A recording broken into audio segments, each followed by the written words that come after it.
there's a huge difference between when you're writing a journal and when you're writing a blog.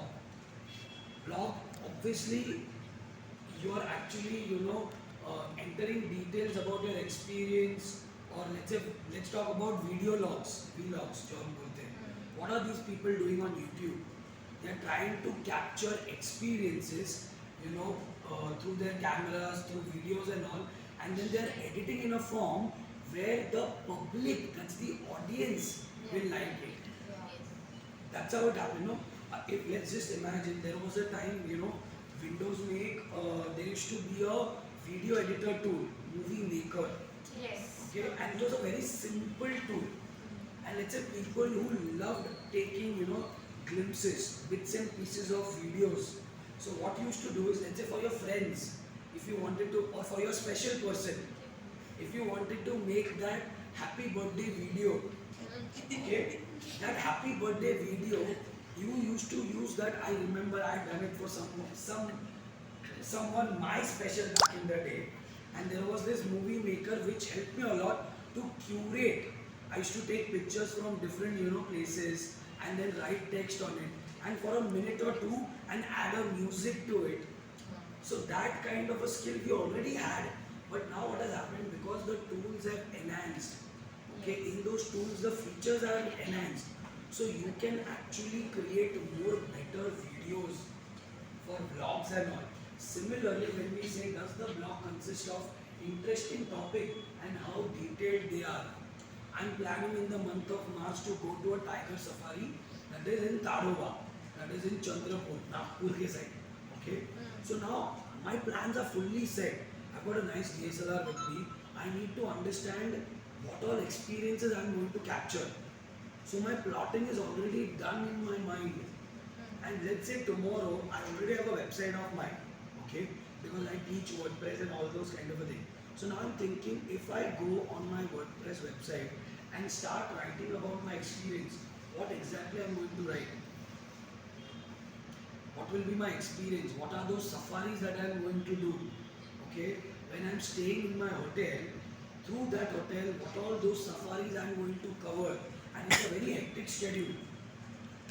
Morning I'm reaching somewhere around 4-5 through flight, okay, and then somewhere around 11 or 12 we start with our first safari. We do that, and again in the night also there is some another safari. Then we come back at night, rest for some time. Again in the morning 5 o'clock I have another third safari. So something around 6 safaris I am doing in a span of 3 days. Okay, so I am excited. So that excitement, and I am also looking for others' experiences in Tadoba. So now I will understand what people have experienced, and based on then I am going to plot. Okay, this is what I am going to look for. And month of March, that means all of these animals come out of their hibernation period. Winters are for hibernation. Okay, and March is where the summers start a little bit of feel, and because it's Chandrapur, east of Maharashtra, they don't experience that much of winters. The summers, because they don't have, just like we are blessed with Mumbai ka sea. Excuse me. We've got a lot of natural beauty this side. We've got the Sahyadri ranges, Western Ghats, and so many things out here. Okay, but the more you go on the eastern part of Maharashtra, it's a little different because it's the Vidarbha side and all. They have less rainfall and so on. Okay, so I'm excited for my experience. When I am writing, I'm going to talk about some interesting things that I experienced. Okay, but not just because I have experienced it. I'm going to also look for what others have done, and based on that, I'm going to curate my content accordingly, so that when people come to my website, they get some value out of it. I don't know, you may have experienced this. A lot of people who undergo a physical ailment, a major surgery or something, they talk about their experience. A lot of times, let's say somebody went through an heart surgery, somebody went through a tumor surgery related stuff, and all. It changes their life. Okay? And when that happens, they try to either join some NGO so that they can help others through their experience, or they start blogs, writing blogs, writing about experiences, helping others, especially let's say for heart foundations, kidney foundations, okay, liver related stuff. All of these are major surgeries or ailments which people try to share their experiences. And that's what I'm trying to tell you. If your blog doesn't consist of interesting topic or how detailed they are, people are not going to stay more on your website or that blog page, because you're not the one and only there out in the entire internet world.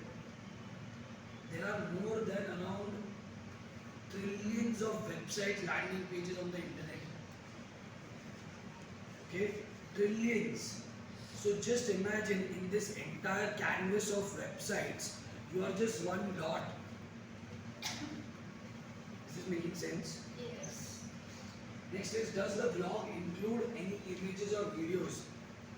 Now I'm going to go Tadoba, obviously. If I spot a tiger, I'm going to use that image. That's a live experience rather than using stock image. A lot of people, yes, hi, hello, baat mein. Every time it's a zaruri hota hai. Hi, hello. Okay. So it's important, rather than using stock images, okay, it's better to use real images. I have one of my students, she's created an e-commerce website for a brand. The brand's name is coordinate.in. Okay, it's an apparel brand. The models that she has used for the clothing that is there, it's more of international models, or probably a few of them have stock images. So I believe that that's my personal thinking and experience. See Zara, if you compare Zara to it, Zara may have a lot of international people as their models because it is an international brand. So they are trying to go with that brand image everywhere. But if you are, and let's say an Indian brand who's trying to promote more of the Western outfits, but why not use more of Indian models? Mintra for that matter. You find Indian models on Mintra as well. Okay, that's because, see, I believe the more local you can connect to the audience better. Okay, Jumbo King का वड़ा पाव खाओ या वो शिव शक्ति का वड़ा पाव खाओ, there is a huge difference. Jumbo King is trying to put it on a grill and not give you the actual vada pav wala feeling, guys.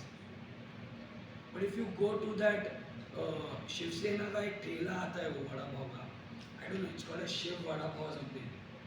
Okay, forget about the hygiene part of it, but the taste is ultimate.